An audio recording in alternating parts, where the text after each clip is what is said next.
जय मसीह की दोस्तों। फिर आज परमेश्वर का अनुग्रह से हम परमेश्वर के वचन को सुनेंगे। इस प्रीज द वर्ड चैनल में आप सबों का स्वागत है। आज का संदेश का शीर्षक है परमेश्वर का मेमना। इस वाक्यांश का अर्थ क्या है? यीशु मसीह को परमेश्वर का मेमना क्यों कहा गया? इस वाक्यांश का अर्थ को पूरा जानने के लिए इस चैनल में बने रहे, हमारे चैनल को सब्सक्राइब करें। परमेश्वर के मेमना, इस वाक्यांश को समझने के लिए हम यूहन्ना रचित सुसमाचार एक अध्याय का 29 पद को पढ़ेंगे।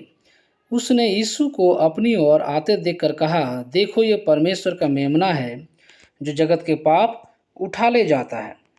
इस संसार में लोगों यीशु को अलग अलग भिन्न भिन्न नज़रियों से पहचानते हैं, या कुछ लोग विभिन्न प्रकार के विचारधाराएं रखते हैं। Different ideas about Christ. लोग सोचते हैं कि यीशु मसीह एक यहूदी मनुष्य था, फिर वो एक टीचर के रूप में था, वो एक भविष्यवक्ता के रूप में था, वो एक मिराकल वर्कर, एक फिजिशियन, एक डॉक्टर के रूप में था। और कुछ लोग कहते हैं कि जो समझते हैं कि वो सन ऑफ मैन, मनुष्य का पुत्र था, सन ऑफ गॉड, परमेश्वर का पुत्र था। पर यहाँ पर यूहन्ना बपतिस्मा देने वाले ने एक और ही अलग एक शीर्षक दे करके यीशु मसीह को पुकारा, और था लैम ऑफ गॉड, परमेश्वर का मेमना। अभी सवाल उठता है कि इस वाक्यांश का अर्थ क्या है? परमेश्वर का मेमना, इस वाक्यांश का अर्थ क्या है?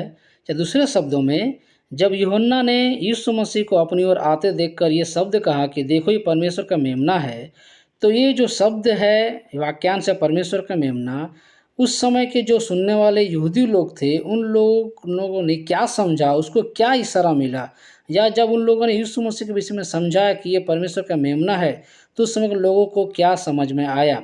आइए हम नेक्स्ट स्लाइड में देखते हैं। तो आइए हम देखते हैं उस शब्द का अर्थ क्या है।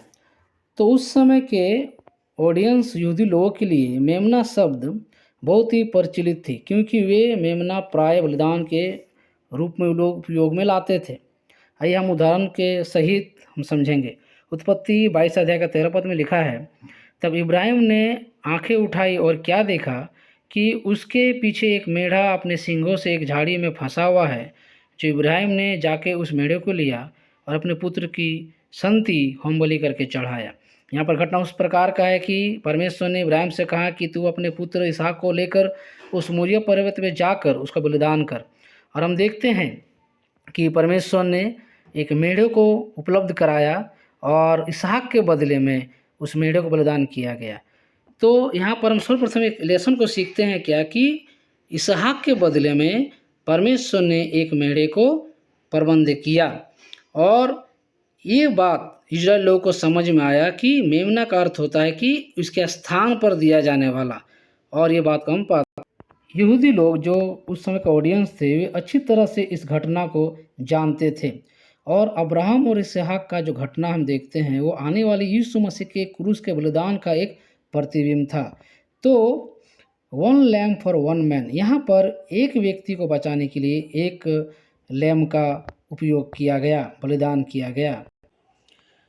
और हम लोग दूसरा महत्वपूर्ण बात जो हम देखते हैं, निर्गमन 12 अध्याय का 13 पद में, और जिन घरों में तुम रहोगे उन पर वह लहू तुम्हारे निमित्त चिन्ह ठहरेगा, अर्थात मैं उस लहू को देखकर तुमको छोड़ दूंगा, और जब मैं मिस्र देश के लोगों को मारूंगा तब वो विपत्ति तुम पर ना पड़ेगी और तुम नाश ना होगे।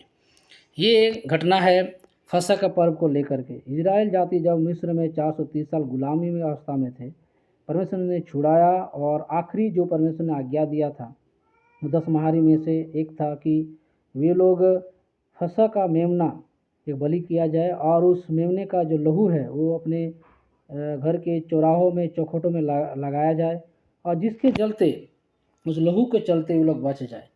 तो इजराइल लोग इस फसह के मेमनों को प्राय मनाते थे, ये परमेश्वर की आज्ञा थी, और उस एक मेमने को बलिदान किया करते थे। तो ये उन लोग के लिए आम बात थी, लोग पहचानते थे।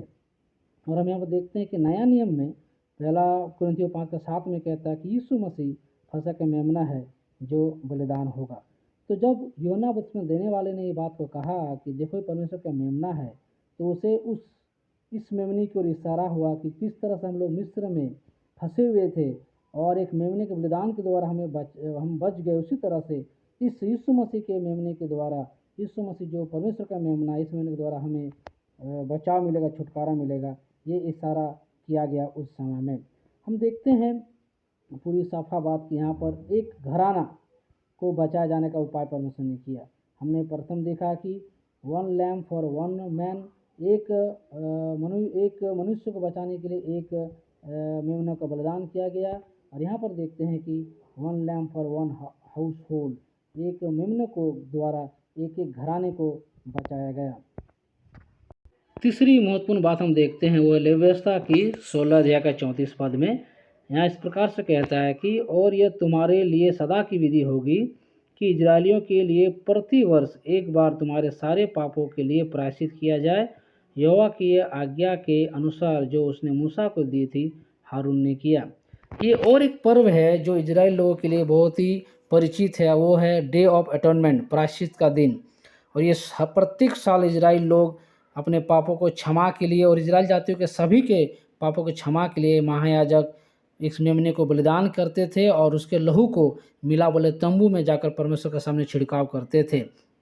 और जब यूहन्ना ने इस बात को कहा कि ये परमेश्वर की मेमना है, तो उन लोगों को ये इशारा हुआ, उन लोगों को ये समझ में आया कि ये इस बात को बता रहा है कि यही वो होगा जो मेमना हम लोग के लिए बलिदान होने वाला है। तो 1 लैम्प फॉर 1 नेशन, एक मेमना का बलिदान हुआ जो पूरे इजराइल जाति राष्ट्र के लिए पापों की क्षमा होगी। अभी हम लोग यूहन्ना 1 अध्याय का 29 पद पढ़ेंगे। इसमें लिखा है, देखो ये परमेश्वर का मेमना है जो जगत का पाप उठा ले जाता है।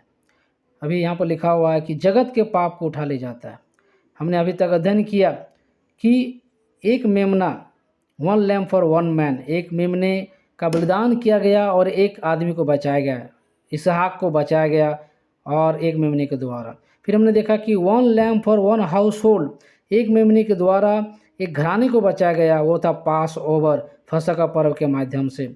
उसके बाद हमने देखा डे ऑफ अटोनमेंट, प्रायश्चित का पर्व के द्वारा 1 लैम्प फॉर 1 नेशन, एक मेमने के द्वारा पूरे इजराइल राष्ट्र को बचाया गया ताकि वे लोग अपने पापों से क्षमा पाए। और यहाँ पर हमने यूहन्ना 1:29 के माध्यम से देखा कि एक ऐसा मेमना जो केवल 1 मैन के लिए नहीं, 1 हाउस होल्ड के लिए नहीं, 1 नेशन के लिए नहीं, परंतु 1 लैम्प फॉर होल वर्ल्ड, पूरे संसार के लिए मारा जाएगा। इब्रानी को पत्री और 9:28 में कहता है कि वैसे ही मसीह भी बहुत के पापों को उठा लेने के लिए एक बार बलिदान हुआ। प्यारो, ये है उस पद का अर्थ। जब परमेश्वर का मेमना का हम शब्द को पढ़ते हैं तो इस वाक्यांश का अर्थ बहुत ही क्लियर है और हमें समझ में आता है कि इसका अर्थ है कि पूरे मानव जाति के लिए एक मेमना बलिदान होगा जो सभी मानव जाति के पापों के लिए वो क्षमा का कारण ठहरेगा। और आज संसार में प्रभु परमेश्वर हमें इसी बात के लिए एक निमंत्रण देता है कि जो कोई भी इस संसार में क्यों ना हो, यूहन्ना 3:16 के अनुसार कहता है, क्योंकि परमेश्वर ने जगत से ऐसा प्रेम रखा कि उसने अपना इकलौता पुत्र दे दिया था कि जो किस पर विश्वास करे वो नाश न परंतु अनंत जीवन पाए। प्यारो, परमेश्वर ने अपने पुत्र को हमारे लिए संसार में दे दिया है, हमारे अपराधों के लिए, हमारे पापों के लिए, मनुष्य जाति के अपराधों पापों के लिए उसने क्रूस को चुना और बलिदान हुआ, उसको मारा गया, गाड़ा गया, तीसरे दिन जी उठा। और आज वो परमेश्वर हमें बुलाता है और कहता है कि यदि तू विश्वास करे तो मैं तुम्हें अनंत जीवन देता हूँ। उस अनंत जीवन को पाने के लिए हम 2 बातों को कर सकते हैं। सबसे पहला ए और बी। ए का मतलब होता है accept your sins before God. आप परमेश्वर के सामने अपने पापों को अंगीकार कर ले, ये कहे कि परमेश्वर मैंने पाप किया है और मैं पापी इंसान हूँ। और बी है believe in Christ Jesus as your personal saviour and Lord. और प्रभु यीशु मुझ पर विश्वास करे कि प्रभु यीशु ही मेरे पापों अपराधों के लिए मारा गया, गाड़ा गया, तीसरे दिन जी उठा है। अगर ये आप प्रार्थना करते हैं तो परमेश्वर का अपराधों को क्षमा करेगा और आप उसके संतान कहलाएंगे।